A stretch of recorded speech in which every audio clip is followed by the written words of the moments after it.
Hey everybody, this is Chris Donald with Inbox Army, and part of our Thought Leader, the email marketing industry interviews, we're going to be talking with Parry Malm. He is the CEO at Phrasee. Many of you have probably heard about it. If you haven't, you're going to now. They're a bit of on the AI side, the artificial intelligence side. Some of you have probably seen the subject lines that they've been putting out. I saw the free toilet paper one the other day, thought that was brilliant. At least here in the US. I don't know what it's like everywhere else. But anyway, Parry, how you doing? Yeah, cool. Great to be on, Chris. Thanks. No worries. So people don't, there's some people that may know a little bit about your company, may know a lot, may not know much at all. So how did the idea of Phrasee come about, first of all? Yeah, so like back in the day, I was a brand side marketer. Like that's where I cut my teeth in this cold hard world. Um, and like I would be sending out millions of emails, and I'd be sending them out, like multiple times a week, trying to sell this, sell that. And like, I've got a sort of bit of a scientific background, so I'd always say, hey, well, let's try out a bunch of different subject lines, and if one of them sticks, then we'll deploy everything else to the best one. And we did that, and if you throw enough darts at the wall, you'll eventually do okay. But then I tried to like build a model, right? A model going like based upon this subject line, I predict it's going to do well. And I couldn't build a good model. And I was playing in Excel, a little bit of this and that and the other.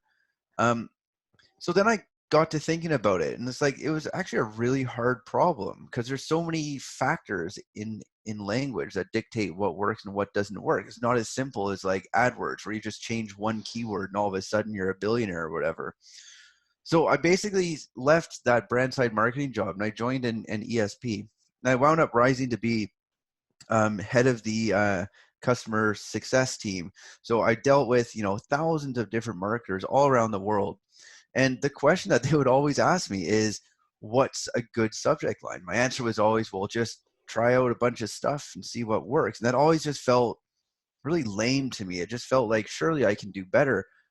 So then one day, the sort of I had that light bulb moment, or a moment of clarity, if you will, where it's like, what if we could build a product that could answer all of those questions, that could actually not only predict what's going to work, but actually write the damn things, instead of like asking humans to waste their time writing something as simple as a subject line.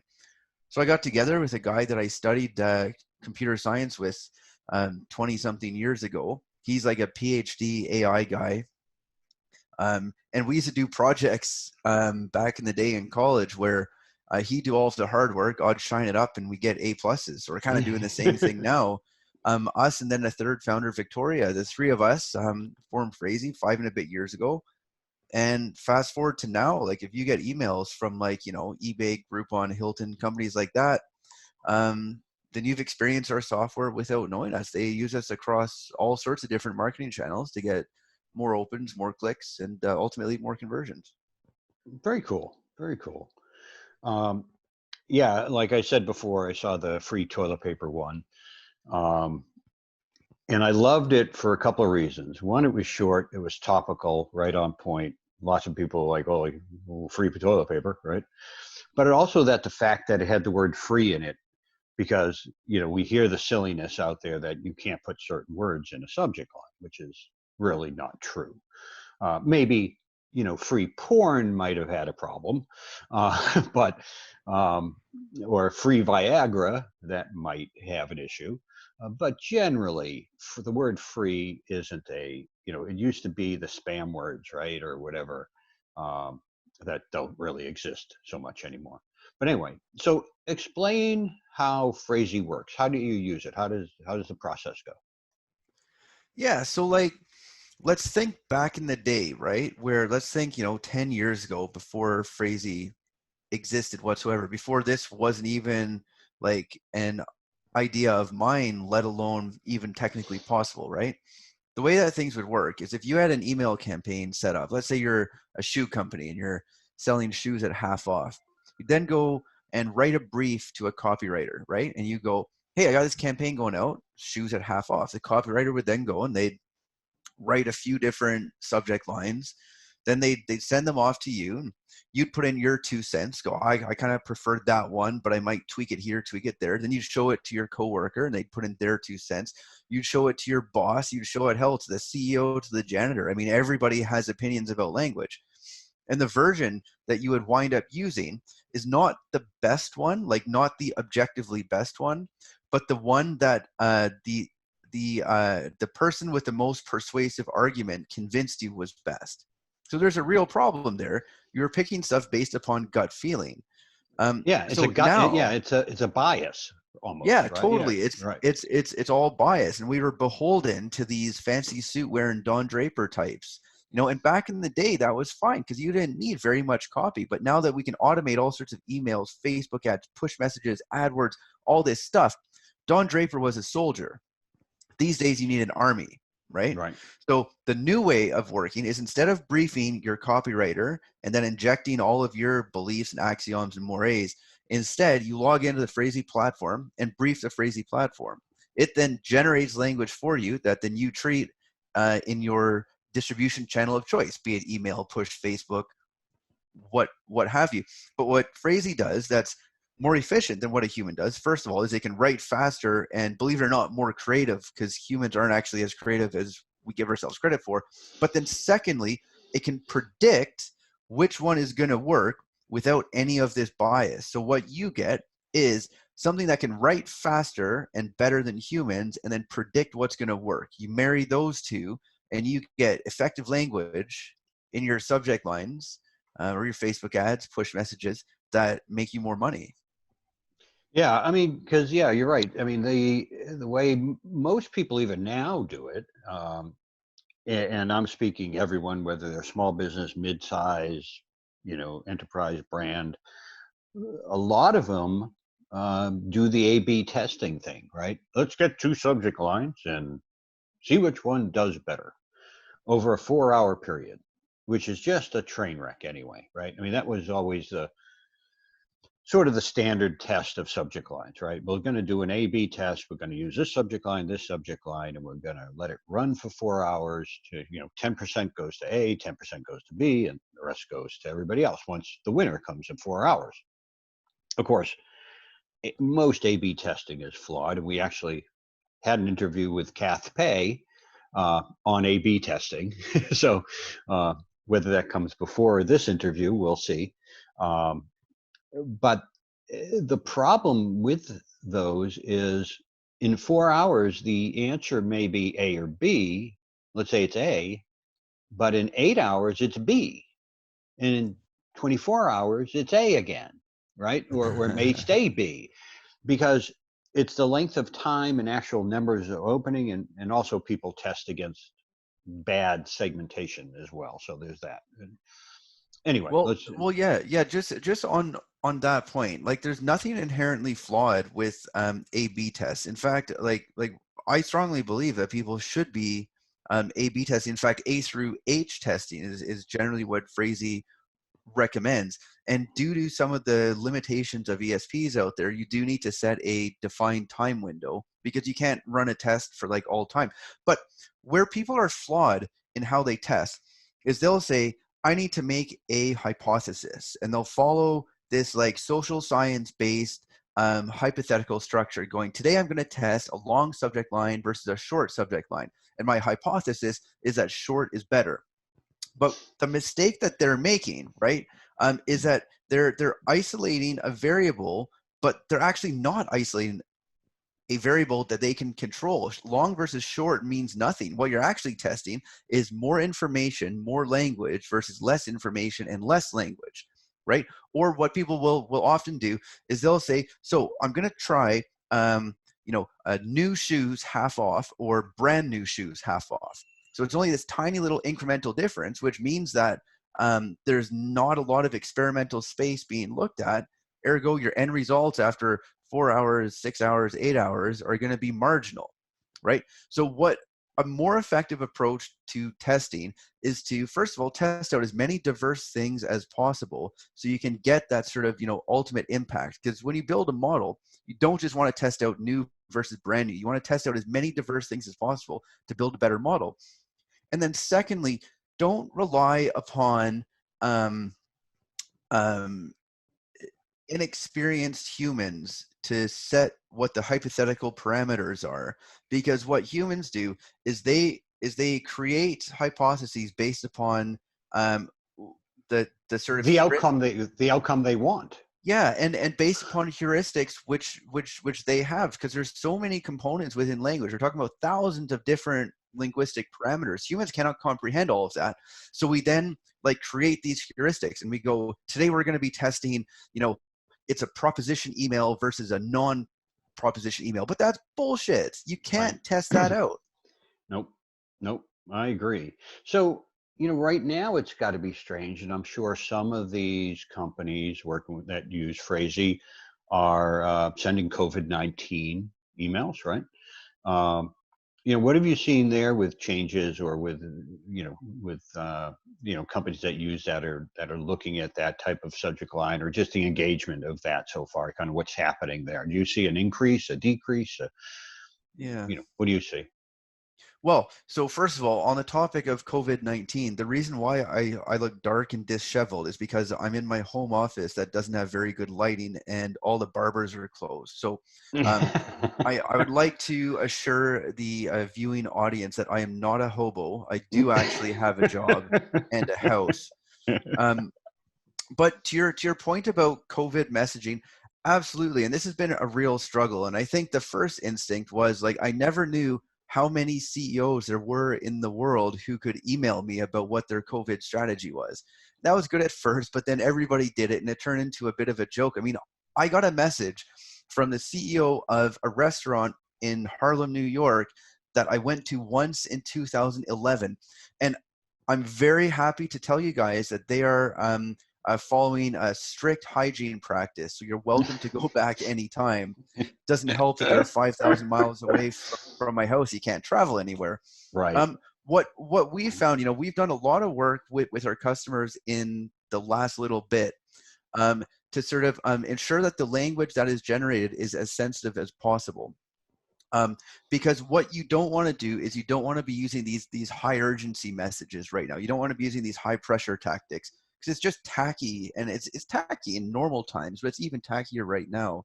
Um, we found that for the first week or so, the volume sort of dropped off, but now people are adjusting to the new normal. Business doesn't stop. We're going through a cataclysmic economic and public health event, but people still need to buy stuff. So like with all crises in 2008, 2001, hell, 1920, there's going to be winners and losers. And brands are recognizing that by putting their best foot forward right now, they're going to come out as winners. Yeah, and I see that, and I've seen some just silly COVID. Yeah, and I've gotten stuff from someplace that I like, a restaurant or something that I purchased one thing from many years ago, and all of a sudden I'm included in their COVID-19 mailing. Yeah, some of that stuff is just silliness. A lot of them don't even need to be sent. Um, now I can understand some restaurants saying, hey, we are open, for pickup or drive through or delivery, right? You can't come in, but we are still available if you want delivery. And that's kind of what I see mostly coming from restaurants. The stores that do have e-commerce are saying, hey, we can ship, right? Probably delays to a point, but you can order. Um, even Amazon is, put the notice out that, the same day or next day shipping may not be available because we're taking care of emergency shipments go first, right? Yeah. Things that people need as opposed to want, right? Well, and Uh, and we've also seen the rise of hyper local business. So like I am live in Tooting. It's like a neighborhood in South London in England, right? And we've got a supermarket nearby, but there's always a lineup outside. And I'm like, I don't want to traipse around a supermarket with a bunch of people coughing on me. But there's a local restaurant that had to shut down. But one of the guys who was involved in that restaurant, his day job is he runs the seafood counter at Selfridges in central London. So what he's done, he's still got all of his like fishermen and wholesalers dropping stuff off to his house. Then he set up shop in the restaurant, and I bought some delicious scallops last week from this hyper local stuff. So I think Hmm. while what makes the headlines is Amazon and their huge delivery infrastructure and stuff. Some of the other winners are going to be these hyper local businesses who have adapted with pace, agilely to the new normal. Yeah, I think that's no doubt a very true process, right? We see it here with some of the local businesses, right? So the ones that the restaurants that are available to stay open um, are doing a much, especially the lower cost ones. Um, so the mom and pop taco shops, right? Things like that, because some people aren't getting paid right now. Yeah. So, they're not going to eat at one of the higher end chain restaurants or something like that. They're actually getting hit worse than the cheaper restaurants are, because people can afford the cheaper restaurants and they're trying to make their money go longer while they hope to get their next paycheck. Um, and I think so. So, what do you see the benefit of email's role during this crisis, right? And I want to add something to that. So, I know a lot of people think of Phrasee as the subject line thing, right? But it actually can be used for much more than that. Am I wrong on that? Yeah. So we got customers active now who use us on their website, in their apps, in their Facebook ads, their Instagram ads. There's no real limit to what Phrasee can do, aside from us not wanting to be a jacks of all trades and masters of none. Right. Yeah, I think that probably makes a lot of sense, right? Um, so, what do you see the advantages of email, in this time of crisis compared to some of the other channels, maybe? Yeah. So I think like one of the fundamental value drivers of email as a marketing channel is that it's first party data, right? Where like you're not beholden to monopolistic actors who charge you for reach to your audience. You think about a Facebook group, right? You hire a social media exec, social media team, and you pay them thousands of dollars every year to build you up this group. And then all of a sudden, if you want to send a message to them, you got to pay Facebook. The same with Google AdWords. You got to pay a tax for people to come to your website these days, right? Like you paid the Yeah. Google tax. If but if you have like first party data that you've built up, you know, aside from a relatively marginal cost of transmission, it's effectively free. Now the problem is everybody else is doing this, and people are sending more emails more than ever because they're trying to cut marketing costs. A variable cost is Google and Facebook. A non-variable cost is your ESP. So send more email. Yep. So what that means is you got everybody sending more stuff, and the volumes are going up. People's inboxes are being inundated. So the probability of any email at evens is of being opened is going down. Therefore, it's even more critical now that you find ways and strategies for the emails you send out to stand out. Now, that's the short-term view. The longer-term view is like I said earlier. There's going to be winners and losers, and the recovery is going to come. And based upon the depth of the dip and the velocity of the dip, the heights of the recovery and the velocity of the recovery are going to be equally fast. Like that's what economic history tells us. So companies who are investing now in making sure that their digital marketing channels, especially their first party data channels, are up to snuff, are the ones who are really going to come out winners from this crisis. Yeah, I think you're right, and it's especially if you've got a good engaged list, and you're able to push your message into their inbox. And while you always have some people that don't open, people that do open, it's not like some of the social channels where if they don't happen to see it in their feed at that time, they may not see it at all anyway, right? So um, and there's other messaging ways to go as well, but all of them are mostly more costly. Um, So yeah, I think email does show its benefit. Same thing happened in 2008 with the market crash, right? Uh, I started Inbox Group, which is, we have two brands, Inbox Group and Inbox Army. I started Inbox Group in late 2008, and of course the whole world ended. Uh, and I mean, we grew every year. I mean, it was really, really fast growth too, right? Because companies were spending more money in email. They were looking for ways to market. Uh, and it was one of the least expensive, highest ROI ways for them to do that. So even though it was the end of the world as far as the economic meltdown, for us, we do well. And it's one of those things I tell people all the time. When the economy is good, email does well. When the economy is bad, email does better. Yeah, It's just the way totally. it works, right? Um, so, what would you say are some of the best practices? Although best practices makes me crazy sometimes, but Yeah. the things marketers should be doing during these times, right? I'll say one that's been on my mind only because we've been doing it for almost all of our clients, and that was updating automations, because it's the set it and forget it mentality for some, but right now is not to send a good time to send that email. Hey, we miss you. Well, of course you Yeah. do, right? Yeah. Yeah. uh, Because I've been in ICU for the last 2 weeks. That's why you miss me, right? Like, it's you know, crazy. when you talk about subject lines before, I I tell people this all the time. I cannot wait for the first company, because when you say we miss you, what you're really saying is we miss your money, right? I mean, so I'm waiting for someone to say we miss your money. Come on back, right? That's not bad, actually. Geez, it's gonna take a brand with some courage to actually try that out. But no, I mean, I do agree with you with the phrase best practice, because usually best practice is given by non-practitioners who are not the best at what they do.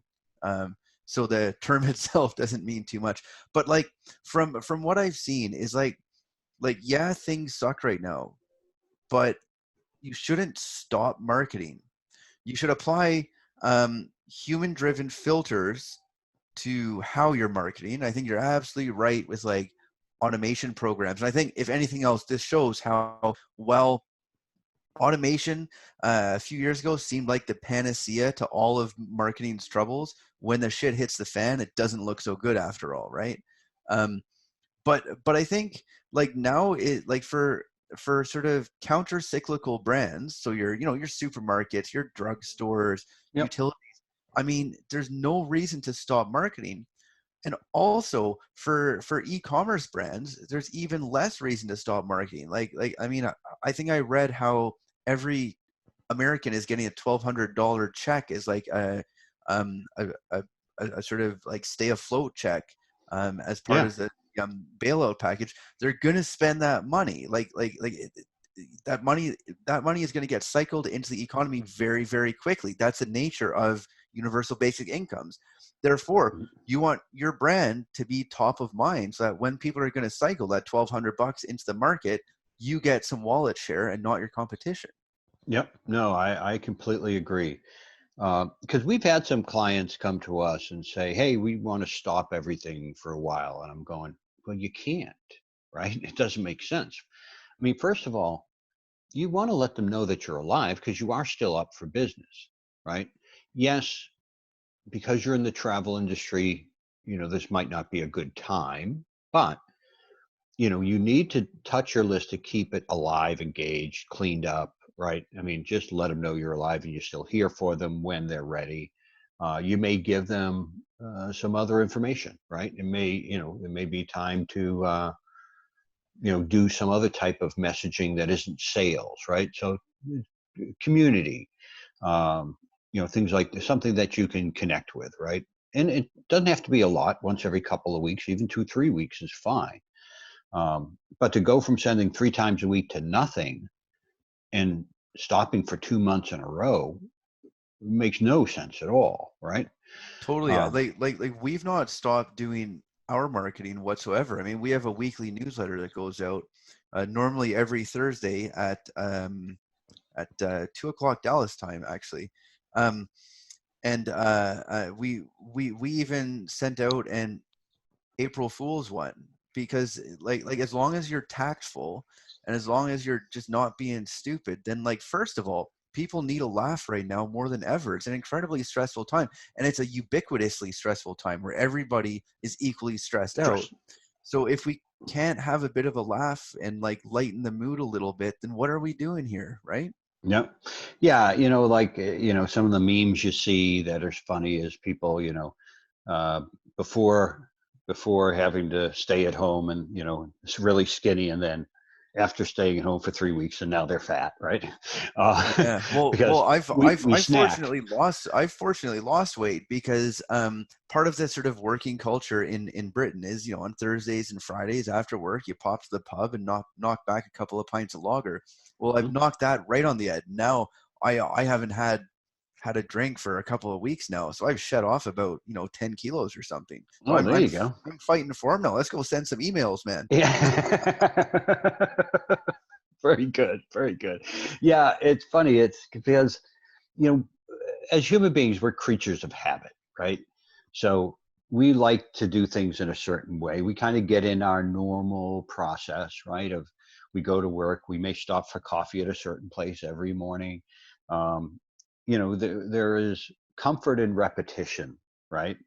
Um, and I think that's one of the biggest things is it changed all of our comfort, right? All the things that made life easy for us. We knew what we were going to do. We knew how things were going to go. We might not know the work we were going to do that day, but we knew how we were going to get up and get to work and stop and eat, and, all the basic stuff that happened during a day. And now there's none of that, right? Um, and it's also, for me, so working from home, my biggest problem was my grandson. So my wife takes care of my grandson here at my house, and he's 5 years old. And it's really hard not to want to play with him during the day, right? And Yeah. he asked me too, Grandpa, can you play with me for a few minutes? And I'm like, oh, dude, I can't. I'm sorry, right? So that's extremely difficult. Well, yeah, Um, my son Axel, he's 8 or just about 9 months old, right? So he's just starting to get to that age where he sort of interacts with you and stuff. But then, I mean, I mean, I've got 50 odd mouths to feed, multi millions in customer revenue to maintain and make sure our service is going. So I found it helpful just to have my little office room where I can close the door, and if the door is closed, it's like, do not bother me. But when right. the door is open, it seems that every time the door is open, I got to change his diaper. But that's just bad luck, I figure. She might, if she might be saving them for you. You never know. Um, Yeah. all right. We are close to coming up to 30 minutes. We try to keep this to 30 minutes. So let's uh, let's talk a little bit about. So what do you see happening on the other side of this? Right. So what's going to emerge post pandemic? Right. As far as the marketing and the email and the ramp up to being normal, let's say, whatever that is, right? Yeah, well, I spend a lot of time in my spare time looking at sort of macroeconomic trends, right? And in 2008, what happened is we came out of the downturn, and it was the baby boomers who spent their way out, right? Because they weren't as hit quite as hard. Right. Now I think it's going to be different, where a lot of the people who have lost jobs, the 3.3 million in the US, 1 million in the UK was just announced yesterday. That's a lot of unemployed people. But a lot of them were from, the restaurant industry, barber shops, hairdressers, flight attendants, things like that, like things that can come back to life very, very quickly. And a lot of those people who have been made unfortunately unemployed are from a younger generation. So when they come back, they're going to be spending, they're going to put money back into the consumer economy Yep. for these sort of fast moving goods, right? So it's going to be like makeup companies. It's going to be, maybe even travel companies. It's going to be like all of these things which you can buy, which aren't mega expensive, but which bring sort of, comfort in being allowed outside again. So I think when the recovery comes, e-commerce brands are going to have a hell of a good time, because they're going to find that all of this sort of deferred spending is going to come at once. My Right. big prediction is that the Christmas season this year is going to be the biggest on record. Oh, I think you're probably right there, right? But I also think that you're going to see, while I think the e-commerce brands are going to kick butt, no doubt, I actually think you're going to see people going out and shopping because they can go Mm, out, right? I think that whole thing of going out and doing things, and I think restaurants are going to benefit because people are going to want to go out to eat. They're going to want to meet with friends. Hey, let's go have dinner, right? Because they haven't seen them in 3 months or 4 months yeah, or whatever this ends up being, right? And yeah, the unemployment number, one of the numbers I saw today was something like 6.2 million filed for unemployment just like this week, this past, it's unfathomable, eh? oh, it's unbelievable, right? So, we're lucky, as you guys are, that we can still run our company, let our people work from home. We're kind of blessed in that respect, right? Mm. A lot of us in this industry are, whereas, others are just not that lucky, right? Um, Well, and one big outcome from this is people are going to remember how companies acted during this time, not just to their customers, but to their employees. So yep. there are a couple of brands in the UK, I'm not going to name and shame, but who elected to not take up any of the government wage subsidies which were offered to prevent job losses, and therefore let a whole bunch of people go unemployed.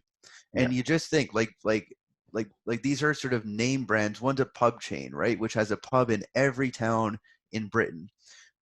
Some people will go back to it, but it's going to leave a bitter taste. And I think like the reputational damage of companies just being jerks during this most perplexing, bizarre, scary of times are going to be expensive. And I say good riddance to bad rubbish. Yeah. I had that same experience. So I was supposed to speak over at the Inbox Expo that was going to happen. Um, uh, when was it? It was it was March, right? It was just a little while ago.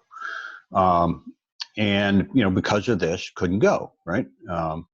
So I contacted the hotel. American Airlines was nice enough they offered me a refund uh, or a credit. If I took a refund, there was like, I would get $200 less than if I took a credit, I got the whole credit.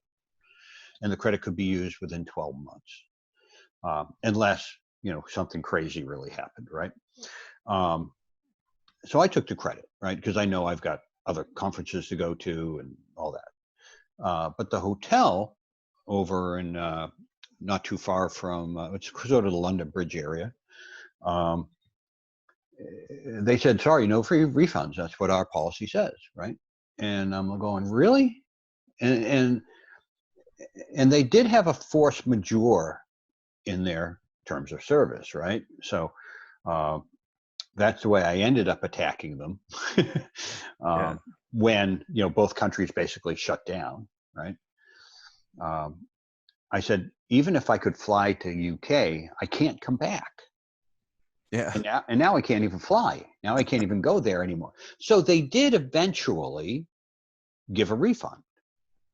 But the decision of telling people what they told in the beginning and for that month, it was 4 weeks almost, right? Of just, Yeah. and not really even good messaging back, right? Um, well, when you bought this, you knew it was non-refundable. That was one answer. Really? Well, I I mean, I think companies throughout the world, I mean, we go through quite sort of long and drawn out commercial processes because we deal with, some big clients and whatnot. And it uh, I think the world has learned more about what force majeure means and what its actual sort of legal limitations actually are in the last months than ever before in the history of the common law system. Yeah. Well, it's really funny too, because one of the ones I was dealing with that was not being good about refunding is they did have that force majeure option in there. So, which is really what happened here, right? I mean, that's a perfect example, right? Uh, they can't fulfill what I bought from them, right? Because of this. Um, and so I had saved a copy of their terms of service and that, so that if I could look through it offline if I needed to. So when I went back and looked, they had removed the force majeure. Classy, eh? Oh, geez, really? But anyway, okay. So look, I appreciate your time today. I know this wasn't all Phrasee, and it really wasn't supposed to be. But anybody who has any questions about Phrasee, go to their site. It's phrasee.co. Parry is more than happy to talk to anybody. I'll give out his personal cell phone number later. No, I'm only kidding. Do it. We'll give him Toby's number. No, I'm only kidding. Yeah, beauty. Anyway, sorry, guys, you didn't hear the beginning of our conversation, but Toby's a friend of ours anyway. Yeah, I appreciate your time. Thanks for having time to do this, and like we both said, apologize. You're having to look at my Red Sox logo because I'm at home, he's at home. I do actually have pants on today, which is relatively rare. I don't, but I'm thinking I might get a Vancouver Canucks logo right up there. There you go. There you go. There you go. All right. Parry, listen, I appreciate your time. Thank you for being here. And we will have a little, when we do the post-production of the exit, we'll have the web address for Phrasee and all that. Cool.